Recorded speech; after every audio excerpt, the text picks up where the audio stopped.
Yo, what's up, guys? Different vibe over here. I'm in the hotel in LA here for just a few days, going back to the Netherlands right after. But did want to make this one particular video. The new season did start, and we do have our Mr. Tony Stark on wind in the building.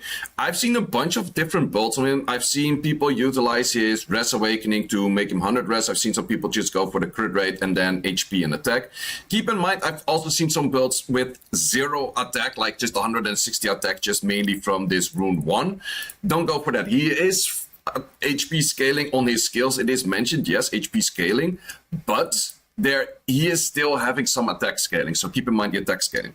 Well, he's actually crazy good. Well, you saw it in the thumbnail and title already. The unit is on a 54.8% win rate, and I am curious to see if this is going to go up or down. We're going to be looking at some of the other win rates of other units in a second as well. Normally, I would say he doesn't have that many matches just yet, so it's not really a something, but he is the second most picked unit in game right now, which is like, yo, that's mind-blowing. So we don't have the stats on it just yet of what rune sets are best on him, because there's a bunch of options for him.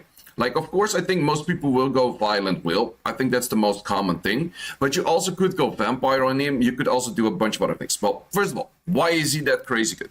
Well, his skill 1, skill 2 aren't really that crazy. It's mainly his passive. And his passive is he goes for 30% attack by the moment you attack him. But if his allies are lower on HP, he deals extra damage.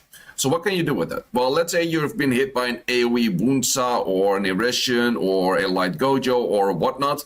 You will gain bar almost more than they provide bar for the allies. And I have a few battles in here. I would have to check which one it was.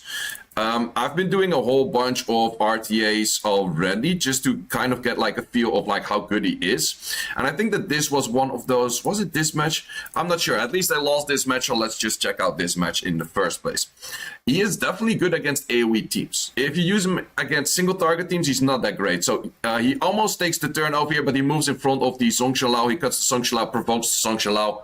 My unit is fucked. But also already look at how much damage output that thing was having by just simply getting a bunch of units to lower HP. Doesn't really help the fact that he gets 3 out of 3 procs, but yeah, you can't have everything in life, right? So that is one of those things that he's really good if he lands that, both for going for attack bar increase, stripping, and also provoking. However, the strip and provoke, it's not on the highest rate. It's like 50%. On top of an 80%, they go up by 20%. So we're just looking at a 100% and a 70%, which isn't necessarily really the highest of numbers. Yet it is definitely still pretty doable. But then the real strong part about this unit is where his contingents of his allies worsen, he will start dealing more damage. As you did see in that first hit that he was doing, that was a hit where he did not really have, or he did not have death break. His whole team was half HP-ish. It's nothing too crazy of doing too much damage just yet. And he already kind of did do, so we're looking at like 65 to 75% HP on all units. How much is he doing? He is doing no crits. Keep that in mind. No crits, 10k AoE. That is one of those things. So crit rate isn't really a necessity on him. Sure, if you go crit rate, you can add crit damage and artifacts. You can add a lot of more stats, sure.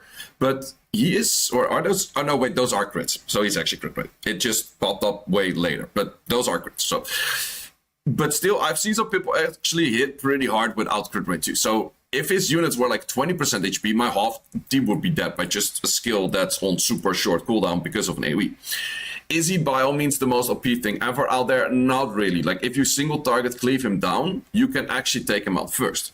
But there's one issue with single target cleaving him down, which is he gains attack bar if you hit him as a single target unit, and then he cycles this skill, which is on a very short cooldown, back and forth. So he has a lot of strips, he has a lot of provokes, and he has a lot of that shit going on. So definitely build him as a tank. I do think that 100 resistance is probably the best build. I think that this in general is the best build on him. Getting some crit rate in, getting the 100 resistance. Don't focus fully on the accuracy, because the accuracy, if you land this, it's nice, but it's more of a niche. It's more of a Seki mechanic rather than a really strong mechanic, I would say. And then you can also focus on the artifacts, a little bit of accuracy S2, or just crit damage is up on this side, also just crit damage up, that kind of good stuff. And you want to go for just fixing the resistance difference in the runes itself. And you want to throw a lot of rune quality at him at, I think, like plus 140 to plus 150 speed. I think that that is kind of a nice spot for now. It might be later on that you would say is like, hey, maybe other builds are slightly better. So let's see his 54.8% win rate. What does it go against? Where is it good against? Well, he actually has a, let's just go mainly against, and then we'll check the width later. So if we're checking what he's really good against, it's AoE hits all the way. Like we're looking Chandras, we're looking Lamilias, Irresians, that is the one that he counts in the first rotation, but also Song Qianlao, which was one of the high win rate units in previous rotations. Great against Ethnas, great against Oliver, because he gets attack bar gain the moment that he has been hit. Great against an Inosuke, wrong element, he doesn't care. Good against Sierra. I guess that Sierra also does do damage to other things. Good against Shiho. So that's already like pretty much the whole meta. Like Shiho's there, Megumi is there, Heigang is there. Garak, which was also a really great unit in last meta. Aragorn even having high win rates. Okay, but let's flip the script. What is he bad against? What are we bad against? Bruisers, but then heavy bruisers. Bolveric, so if there's enemy, any kind of shields next to it, it's also a non-attacking skill in the skill 3, so it doesn't gain bar if you do that. Nuking him out with a Beelzebub, because he also provides a lot of AoE damage himself, does make a lot of sense. Gandalf, bruisers, tricks, kind of surprised about that one. That is one more of the AoE hits that seemingly does kind of work on him, it seems then. Light Vern, which we're also going to be talking about. Darkstark, we're also going to be talking about those. I'll definitely add those two in a second as well. But yeah, there's Nobara's, even Tianlang. He has positive win rate against Tianlang, which is supposed to like lower his bar gain. So, but since Tianlang does hit AoE, it's actually good against him. I'm curious to see if his his win rate is going to go up or going to go down the moment people are more used to it. Because right now, I think people threw like an okay rune set at him. The moment they see a video like this, they will be like, maybe I should actually throw some rune efficiency at him that's looking more towards like the best I have. Because if you do that, like for example, this one, I could still potentially, if I were to go super hard on this dude, I could add this for an upgrade, which just a bunch of all stats. Well, I kind of would like to have the resistance max, but having this much more defense would make him a lot more tanky. Mine is a little bit more on the damagey-ish side, but you kind of want him to survive very strongly as well. Like the moment he survives, he can just do more damage. He can be more annoying with his threat state, with his provokes and that kind of stuff out there. He is definitely Megumi, Gandalf, that kind of annoying shit's level. Is he gonna get a nerf, however? That is the big question, because I do expect we're going to be having a balance patch in about 2 weeks. And mostly, or if not always, the balance patch that is coming right after a unit release is not including the unit release. So because of that, I kind of expect him not to be in the balance patch. But since he's this stupidly strong, he might actually be in the balance patch. So sure, there's a few ways that you could take it out. This was a win against it. I'm just going to go through a bunch of the replays that I made myself. I've been using this unit a fair bit. Sometimes you feel like he does all the things. Sometimes you feel like he doesn't do as much. It kind of does. It just depends. So over here, he does cut in, but then his S2, he misses on both. So yeah, that is just one of those things. Like if he gets that going for himself, it is not as good. But he still does get his bar gain over there. He isn't, I've noticed, a little bit worse when he gets a lot of debuffs, but still, there's just so much damage flying at this unit. I have no clue how I even managed to succeed to win this. I'm OP, I guess, but look at the damage that he's dealing. That is damage against a unit with very high defense, like an incredibly high defense. Actually, both units are pretty darn tanky. But yeah, he just starts rocking in so much damage. Every time I touch it, he gets that extra bar in there, which is just simply working so strong. Like it is lucky that I have a unit that is very high on the defense myself. That's the only reason why I'm kind of surviving. Also, that against that many buffs, he's not as great. And over here, we just take it out with add damage. But that was a rough fight. I could have lost that at like any given moment if he starts taking a proc or whatnot. So we do have a victory over here as well. That's also the thing. Like if you just provide too much damage, he might not really do his thing. That might be definitely one of those things that could counter it. But over here as well, he goes for an S2. If he lands a lot on this S2, no, well, that's the thing. Like, he landed most, but not everything. If he landed everything, I would have been fucked. But then again, he has to go through 100 and then an 80% check to actually get everything in, which is definitely not that easy. I did actually miss the strip on the Okeanos myself, which is definitely a bit worse. If I landed, that match would have been over right away. But over here, because of that, we have a little bit more back and forth going in. But since this one is kind of squish, it's a lot weaker. And that's definitely one of those things you want to be crit rate, but you also don't want to be squished, but you also want to have your max resistance. So he actually needs a lot of stats to get anywhere. And now we're just looking at a spinning circle that's probably not going to go away. So this unit is definitely here to stay. He's definitely very strong. Big question is he going to get nerfed anytime soon? Or is he just going to be like super crazy strong for a very long time? And then we just got to deal with it that way. Could be one of those kind of units. But that does mean that if they don't nerf it in the balance patch right now, it's going to be crazy strong for SWC. So all of the SWC players will have to deal with that. Let's also check if we select it by highest win rate. What kind of units are the strongest on win rate at the moment with a reasonable pick rate? Because like 1% pick rate, no one cares. Lightburn is number 1.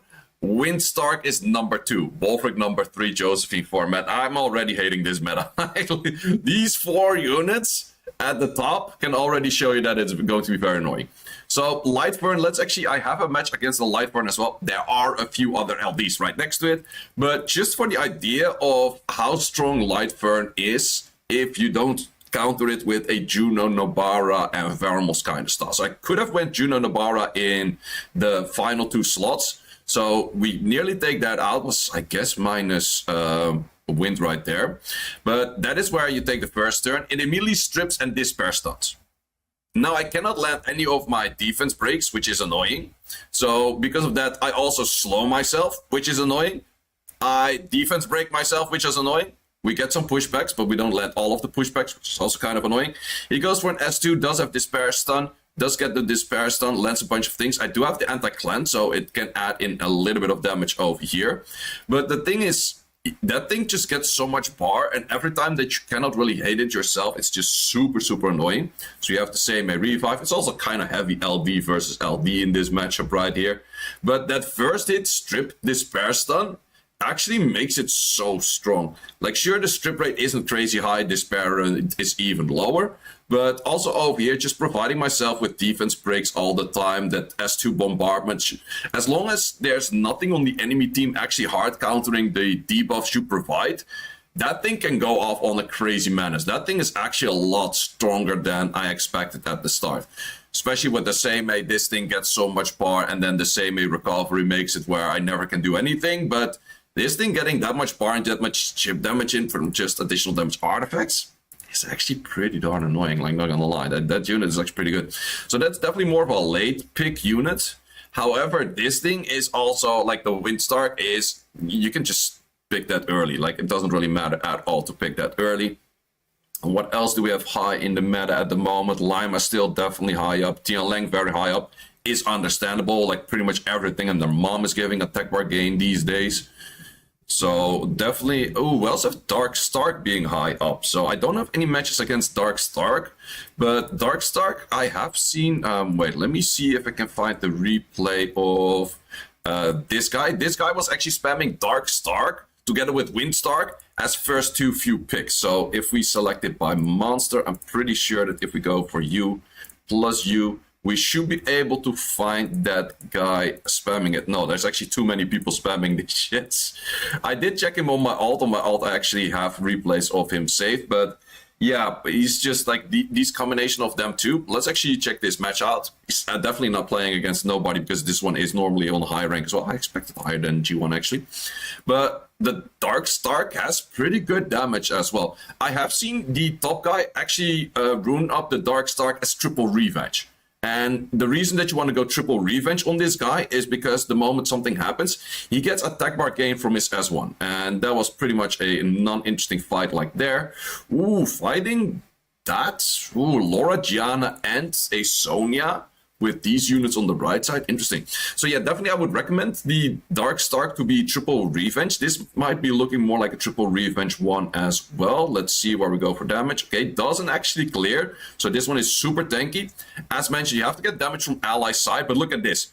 AoE 12k, just straight up. That's a lot of damage coming in. Okay, we do get most of our hits in ourselves. Do we stun that? We stun that. Ooh, that's kind of bad for him, so then we can take over. But yeah, the chip damage from that unit is very strong. Is this triple revenger and that's therefore non-will? No, it doesn't seem to be that way, but we just take over. Shiho's still a good unit. That's also one of those units that's still definitely pretty darn strong, but he seems to be winning most of his matches. Let's see if we can find someone else that's maybe a little bit higher ranked at the moment. We do have a victory over here. That's a little bit multiple LDs as well, but let's just check it out. You do have that unit in at least. Yep, so the Windstark is gone, but Windstark, Darkstark together, it's definitely strong. Enemy side also has a few powerhouses for damage, but I'm not too sure about this unit just yet. I think that maybe enemy is lacking a little bit of damage. Start of the end, yes sir. But, ooh, yep, that's a great rotation for that coming in. And then your AoE hit, which just like straight up 14k. Like, look at how much damage it's doing against squishy targets. That's, while being crazy tanky yourself. Like, it's not like, ooh, everything insta dies kind of damage. No, it's not the case like that. But it is good enough chip damage that if you cycle your skills well enough, it is actually totally fine. Plus, as I mentioned before, getting this thing on triple revenge just gives you more attack bar gain for every S1 you do. The more attack bar gain you do for every S1, the more often you can cycle your S2. Yep, this one is on revenge right there. Maybe it could be a fire revenge, it's also good. But I would definitely put in a revenge over there. Because the moment you get back to your skill 2, that's just a lot of damage coming in every time. And he's struggling actually to try to keep it controlled. Is also a 100 resistance target right there. It does seem like, ooh, did get his stun over there just at the right moment. Otherwise, you would have been dead for sure. So I think it's a fire revenge with a 100 resistance and then super high on the HP if I see it like this. Can he get his hits in? And nope, we still have some recovery coming in. Protect your future, yep. Okay, glancing in over there, but we do get attack buff. But I think that's also one of those things. His damage actually goes down the moment over a longer duration of time, but still 10k AoE. That's so much damage coming in. So I think that he's a good unit, but he's nowhere near as good as the other one. Like, the other two are just crazy, crazy good. And I'm also not sure, like, I'm in a airport hotel at the moment. If you hear some airplanes, like, zooming by, that's why I woke up crazy early as well. Woke up like 4 a.m., some freaking jet blast coming by and that kind of shit. But yeah, Windstark, crazy strong. Lightburn, really strong, but in the right draft all the way towards the end. Whereas Windstark, there's a fair bit of people just straight up first picking it, and it works. So curious to see how that's gonna work out. Wait, where's that rank 1 guy? What is his win rate with the Stark at the moment? Because I do know he spams it a lot. Actually, a lot of people have been spamming it a fair bit. I can't really spot that guy, or he's not rank 1 at the moment, but there's actually a fair bit of people spamming this unit a lot, and a lot of them are high up. I think Iroh is pretty high up at the moment as well. Yeah, that's rank 2. This guy that's rank 3 is also spamming this unit, which is sitting over here at a 71 win rate. So let's actually spot what they are using with the Stark. And which guy is rank 1? Also Korean guy with that kind of name. Is it this guy? No, that is not that guy. My Korean is not really on point, so I'm kind of having to do like Blue's Clues on random characters and that kind of stuff. Okay, I think the rank 1 guy is not necessarily spamming him. But let's check out those two players. What kind of drafts are they using with this unit? Okay, so Ara is using a fair bit of LDs itself, it seems, but still adding in the Stark pretty often. Sometimes also it doesn't work as well. Yeah, I think against the heavy bruisers, where you can just whittle down this unit in the first place and then work on the others, it is kind of fine. So a lot of single target chip damage to him. It's probably his best take because sure, he takes a lot of turns, but if you can survive those in a bruiser setup, it is kind of fine. But in the end, this matchup looks somewhat similar as that matchup. He actually just, it was on his side in this case.